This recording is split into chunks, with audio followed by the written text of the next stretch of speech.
Meanwhile, Arizona Senator John McCain is speaking out in support of President Obama's decision to send additional 30,000 troops in Afghanistan. But the former presidential nominee says he cannot support the president's decision to set that arbitrary withdrawal date. He joins us right now from Washington, D.C. Senator, welcome back. How much? We didn't get many details last night. We got more in the analysis afterwards. What do you know about the strategy forwards that heartens you? And aside from the 18 months, which bothers you, I watched you on Hannity, what else about this needs to be fine-tuned? Well, first of all, it hardens me that we have 30,000 troops and hopefully commitments from our allies to increase that even more, that General McChrystal has designed basically, and General Petraeus, this strategy. I am confident that it can succeed, the military part of it, under their leadership. Besides my concern about setting a date for withdrawal, I have concerns about the civil side within the embassy in Kabul. As you know, the ambassador from there sent cables that were leaked that opposed additional surge in Afghanistan, and I'm concerned about that side of the equation because the military side is only one part of it. Once you establish security, the political, military, political, economic, and other aspects of it have to succeed.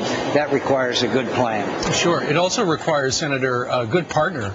And you know, do we really have that in Hamid Karzai's government?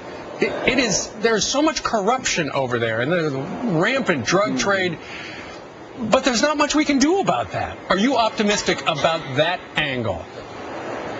I am guardedly optimistic. Karzai understands that he has to change. If we go into the areas where the poppies are grown and give them security and alternate crops, it'll stop a lot of that. If you go in and kill bad guys and leave, then obviously it will not. Look, the Maliki government, at the time we started the surge, was not only weak, many people believed that he had to be replaced.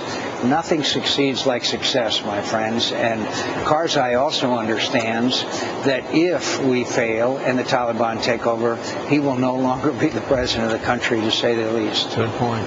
One question that was not answered last night, Senator McCain, was how President Obama came to the number of 30,000. General McChrystal wanted him to give at least 40,000 troops. Do you know how he came up with the number of 30,000? Sort of. You know, I was not brought over to the White House for consultation, but look, it's 30,000, and it could be 3 additional thousand. You get 5, 6, 7,000 of commitments from our allies, then you're close to it. Look, maybe. It's going to be tough. But why not the 40,000? The most important thing is that General McChrystal says that he can get the job done with that number. That's frankly the end of the story. Well, he doesn't have any other choice, I guess. But I'm just interested to know how he came up with the 30,000 as opposed to the 40,000. You'll have to ask the White House, but I also believe that both General McChrystal, General Petraeus, and Admiral Mullen, if they didn't think it was enough to do the job, they would say so. I have that confidence. Senator McCain, right now the president has to wonder if Karzai's going to come back to the guy we thought he was when we first went in there and ousted the Taliban and he became the president.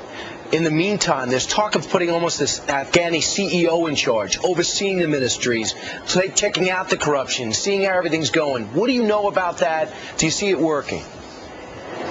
Well, I think you got to be very careful. He is the elected president, even with a corrupt election. I think that we establish benchmarks, as we did in Iraq, and we expect them to meet those benchmarks. Could I return a second one more time? You cannot say that your departure will be based on conditions on the ground and say at the same time there's a specific date for departure, is the exit strategy. Sure. Those, they don't match up. They're contradictory. And that's why we're having hearings this morning with Secretary Clinton and Secretary Gates, and I'm going to pursue that because those are contradictory policies. I just want to capitalize on something you said a couple of minutes ago. Ambassador Eichenberry is our U.S. ambassador in Afghanistan. You're saying he's not for this because we saw the leaked emails. Are you saying that he should probably resign his post or be asked to leave because he's not going to be on board with the mission?